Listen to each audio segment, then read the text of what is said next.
Hello troops, how's it going? Welcome back to today's newest video. We are back with Swedish Road to a Fighter Pilot. This is episode 10. What an absolute brilliant series this has been. So thank you to everyone who has recommended this to me. I've thoroughly enjoyed it. And thank you to all of you who have viewed, subscribed, shared, commented, and a big shout out to all our channel members as well. And if you do want to support the channel, you can become a channel member just by clicking the join button below, or head over to combatreadyhq.co.uk. Check out some of our t-shirts, mugs, coffee blends, and if you want some of the best supplements on the market, head over to Combat Fuel, who are the #1 UK military supplement company. But that's enough of me talking. Let's check out the original video. You can check out the original video in the link to the description, but let's get into it.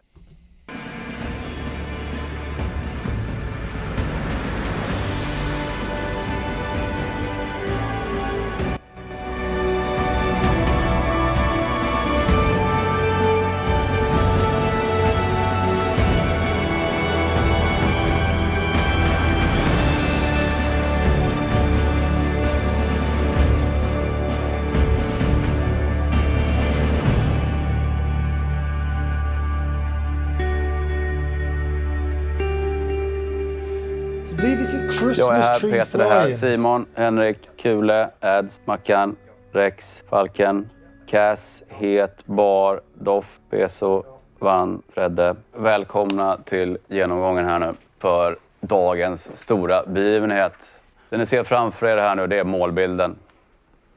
Lyckas vi med det här så har vi gjort det bra. Det här ska vara en adaptiv formation som ska... That looks pretty nails to be trying to get into that formation. Going at over 600-700 kilometers an hour at God knows how many thousand feet in the air. So this is going to be impressive. Snygg ut. Om ungefär 45 minuter så är det tänkt att ni snackar lite element brief. 11:20 så kör vi en kort weather briefing och en step. Check-in hot 12:10, taxi 12:15 och sen take-off 12:26. Generellt sett när man flyger formationsflygning så gör att vi kan uppträda på ett mycket smidigare sätt. 2 flygplan en rote eller 4 flygplan en grupp flyga väldigt nära varann. Och då behöver flygtrafikledningen, de behöver bara ta hänsyn till en rörelse som de hjälper till. Och på så sätt kan vi krympa ihop ett förband som annars tar väldigt stor plats. So basically what he's saying there then is because they're flying in formation, they're flying closer, they're taking up less airspace.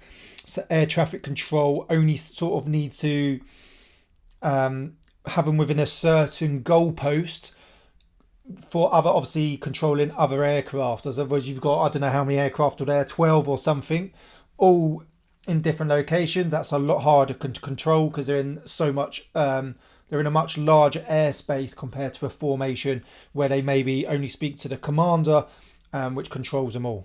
I think that's what they're saying. En fiende kan ha svårt att se hur många vi är. Flyger vi riktigt tight, då kan de se på radarn att det bara är ett eko som kommer där och sen helt plötsligt så splittas det upp och blir 8 ekon. That's pretty cool. So as well, also on the radar it looks smaller. So if you are flying to an enemy, they're flying such a formation to sort of deceive and decept. And then when you get close enough to the target, you then all pull out, go in the opposite directions, and then that's when they realise there's actually 8 instead of 1, which then sends them into a panic because they thought 1 aircraft was coming towards them. Det här så tar man också hänsyn till omgivande faktorer. Vädret, kan det påverka oss? Vilket luftrum rör vi oss i? Och sen måste man hela tiden tänka på flygsäkerheten. Att vad gör vi om någonting händer? Åker man i nästan 1000 kilometer i timmen då kan det hända grejer. Så att vi är vana att tänka på det sättet. So I mean, trying to do this at 1000 kilometers an hour when you've got weather conditions, possible turbulence. När det blir så många flygplan så blir det en typ av gummibandseffekt. Att det jag gör framme påverkar de som kommer längre bak så att det kan bli nästan som en pisksnärt på slutet. Så att det gäller att vara väldigt hänsynsfull när man flyger längst fram i förbandet. För det är den som är längst fram som styr var de andra är. Och de som ligger längre bak, då ligger man på en bestämd plats där man har ögonmärken som man tittar på. Har någonting i en viss linje och någonting annat och då hamnar jag på rätt plats. Yeah, so I'm guessing that's you actually see it when you do like running sessions, like physical training within the UK.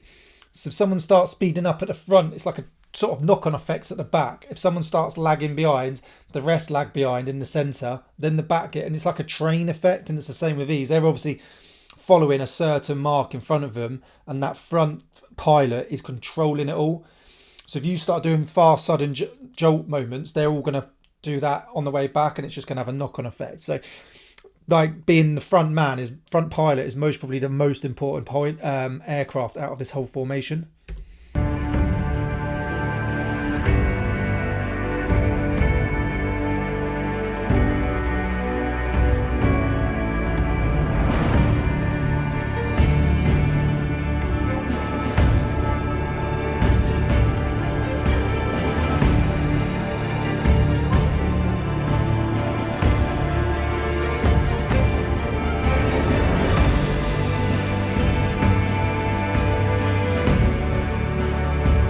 Smooth that is when they take off.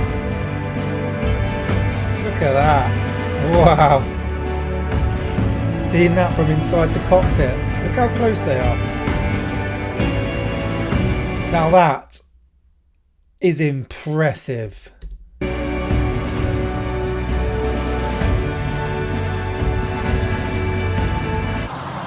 Alright guys, it's Christmas time and the Swedish Air Forces are doing something really nice. Look at that. Wow. Look at the control of the pilots. How smooth that is.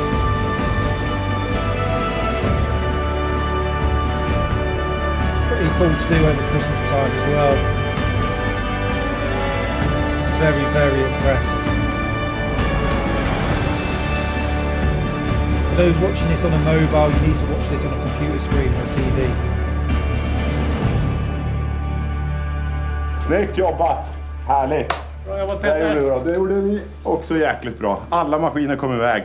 Alla piloter hel utrustning. Bra jobbat! Alla är glada. Alla är glada och fint var det. Ja, det blev bra. Det låter fint.